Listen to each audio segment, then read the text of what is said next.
That's a lot of rain, huh? Ever wonder what happens to all that rain once it falls?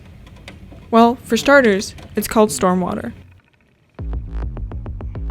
Once it falls, it can soak into soil, which happens if it lands on a natural surface, such as a forest floor. That's infiltration. Or it can land on a non-natural surface, like a parking lot, and run off of it. Some runoff is natural, but too much can carry pollutants like litter, excess fertilizer, or exposed soil into nearby streams, rivers, lakes, and oceans. Runoff can also cause erosion of stream banks and exposed soil due to the power of the quickly moving water. Because of these damaging impacts, it is very important to manage stormwater. There are existing methods in place to manage stormwater, but after completing almost 200 interviews with people in the stormwater field, we learned that they are not satisfactory for those building the projects or the environment housing them. Sorry for the impromptu science lesson. My name is Ginny Trouth, and I'm a civil engineer. And this is my mom and collaborator, Kate Trouth. She's also a civil engineer, as well as a professor at the University of Missouri. Together we make up Infiltronics Environmental.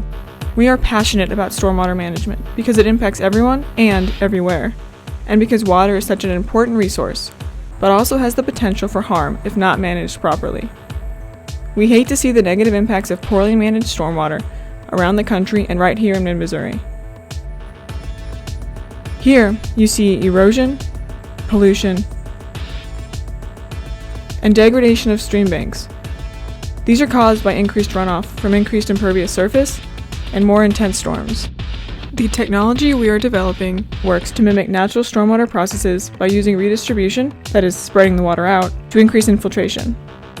It is composed of geotextile tubes filled with a variety of aggregate, like gravel and sand. Changing the configuration and size of the aggregate allows us to engineer how the concentrated water from a site moves through the soil. Each installation is site-specific based on soil, slope, amount of rain in a location, and area of non-natural cover. It is patented, has been lab tested, and is already installed on several sites.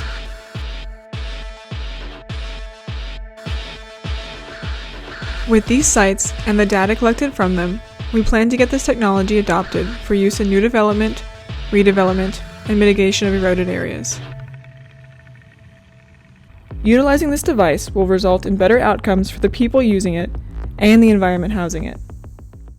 To learn more, visit infiltronicsenvironmental.com and check out our social media.